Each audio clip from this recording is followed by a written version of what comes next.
What's going on, boys? No Guides here. Welcome back to another video. Welcome back to the weekly updates of meta formation for the elite tactic setup, hopefully to get your first elite tactic during the weekend league. Now, I've got three formations. Just in case you're new here, the key of getting elite or going high up in the ranks is you have a system for every formation or a formation for every system or every segment in the game. You have a defensive formation to close the game out. Maybe I would say a balanced formation that you would use for the entirety of the game. Maybe a somewhat more attacking formation than the balanced formation, and then an ultra attacking formation. The key thing is you progressively work your way up or work your way down. So if you're losing, you work your way up, and if you're winning, you'd work your way down. Now again, this is just for my tactics specifically, so I have a video on each one of these tactics on my channel. I'll go over the few changes that I've made for my style. So let's first start with the 4-2-3 one. Again, it's kept exactly the same. You might have seen this in my channel, probably the most meta formation, always will be in the game. Long ball is what I would recommend for most players. This is what's key. I leave this on balance is because I will consider myself very, very comfortable with triggering players forward and bringing players close. I like to have that manual control. That's why I like to leave this on balance, but I would say if you're below Elite 3, you're better just leaving this on long ball, because that way the game will basically allow players to make runs for you automatically. I know what I'm doing when I'm attacking, so I feel very comfortable with doing it myself. Balanced 4-3, 4, and then we have 6. And all instructions are basically stay forward, come back on the fence, and everyone on come back on the fence. The outside cams on get inside the box. Both CDMs and cut pass lane stay back while attacking, cover center, conservative interceptions, and left back and right back on stay back, conservative and overlap. So as usual, the idea behind this formation, this would be my most defensive formation. Now, if I was let's say if I was going into a tournament, for example, I would go ahead and use this formation because it's just so stable both defensively and offensively. The good thing with this formation is even if, let's say you're winning 2-0, you still attack with a 4-striker formation. All these 4 players, they still go forward. So it is also a very attacking formation. That's the reason why the 4-2-3-1 really has well, that's why it's the king of all formations, because attacking and defensively, it's also the best formation. And of course, naturally, how the team is shaped, 4-5-1, you pack out the midfield, 2 CDMs stay in shape, your Lam and your Ram, they come back, which makes it a top tier formation to use when you're defending. And this is the formation I would use now, because I like to use the 3-5-2. This would be the formation to use if I'm really, really struggling, if I'm facing a fellow elite player keeps going down the wings, I'm on 3-5-2, or if I feel like I'm winning and I can basically, I was going to say close the game out, should I say. Now, for the 3-5-2s, we got 2. This is the standard 3-5-2. I have a video on this on my channel, so if you haven't watched that, if you're watching this for the first time, go watch that 3-5-2 video. It's honestly absolutely game changing, but I've not changed anything from that video. Everything is completely on balance. Now, on Monday, I think I released a progressive tactic. I released a tactic for 3-3-5-2s. It's a progressive system where you have like a defensive 3-5-2, a mid 3-5-2, and attacking 3-5-2. If you just use a 3-5-2 to that formation the entire game, I'd recommend watching that video. But these are just my tactics for all stages of the game, no matter what I'm doing, objectives or whatever I'm doing. So the standard 3-5-2, the exact same on my video, and you might see this when I'm streaming. Don't forget I do stream on twitch.tv/nilguides Monday to Friday 1 PM UK time. Link is down below in the description. But as you can see, 4, 5, long ball, 6 and 3. So I'm using the exact same tactics that I mentioned in the video. Nothing has changed, and even the instructions, nothing has changed as well. Of course, stay central, stay forward on one of the attacking strikers. Stay central, come back on the fence, get it behind for the other strikers, and come back on the fence on my cam. Sorry, stay forward on my cam. I don't know why I said come out. Sorry, stay forward on my cam. Come back on the fence, get in behind, get into the box or across. Come back on the fence, get in behind, get into the box or across concern sections, both the left mid and right mid.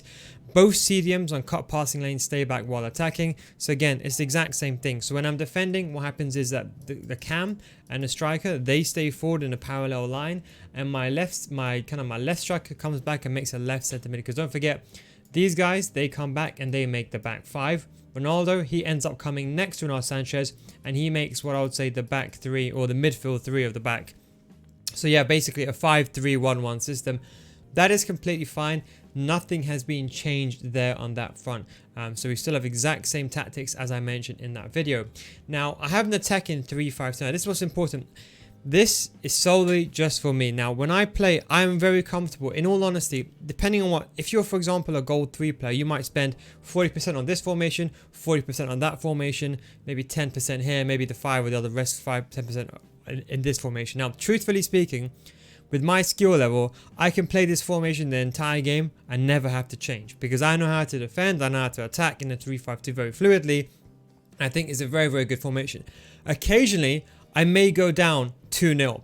Now, this is the thing. When I go down 2-0, I don't want Ronaldo really coming back, because Ronaldo, he plays the left centre mid. I want to have my diamond up front most of the time. So we have the carbon copy formation here, the exact carbon copy. The tactics are exactly the same. So it's not the same as the progressive one. It's the exact same tactics. The only difference is that my striker, my cam, and both my strikers and my cam are all on stay forward.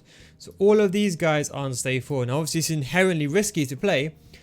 So when I'm defending my left centre mid, or should I say my left mid and right mid, they come back. So I defend in a 5 defensive line and 2 midfielders. Yet, yes, it's very, very risky. Do understand, if you are going to do this, you have to bear in mind you have to be good at defending. And the idea behind this is, if I am losing in a game, let's say I'm 2-0 down, I'll probably change to this formation just because it's a bit more attacking.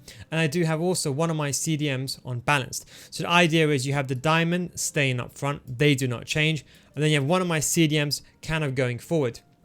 As I mentioned, if you watched my video on Monday, the progressive 3-5-2, if you have 3-3-5-2 setup and that 4-2-3-1 setup, I would recommend that setup even better. But because I only have 2 slots here, I have to make a defensive formation and attacking formation. As I said, because I'm very comfortable with 3-5-2 defending, I use in that slot, and you can I put attacking 3-5-2 here. Now, you don't have to use the 3-5-2. If, for example, you're a player that likes to play the 4-1-2-1-2 second variation, you could use a defensive 4-1-2-1-2 second variation here and a 4-1-2-1-2 second variation here that's more attacking. So feel free to chop and change and slot things in as you would like. I would say these are the 2 slots I would say where you can just quickly just add whatever you like and whatever you feel like adding in these 2 slots is what I would say. But yeah, as I said, so the only difference is strikers are all on stay forward, Cam is on stay forward, and one of my CDMs, he has balanced attacking support, and that way he actually enters the attacking realm. He almost becomes like that 3rd striker. If you are going to use this directly, I'd recommend using pressure and heavy touch with this. Again, the reason why I don't leave it on balance, because I'm very comfortable with pressing manually. I know how to press manually, I think, at a very good level. So I leave this on manual in terms of pressing, because I'd rather do the manual pressing myself, because I trust myself when I'm pressing. That way AI doesn't really overcompensate for me. And then the 4-4-2 is the exact same one that you might have seen as I mentioned in my previous video. Same thing, nothing has changed here from last week. Constant pressure, very high depth, very high width, long ball. Of course we've got 5, and then so we've got 5, and then we got 7 over here. Now what's very important is I mentioned on last Friday the 4-4-2 flat. Now I don't prefer the flat, because the center mids, they're too high. Everyone's asked me this question. You made that video, why?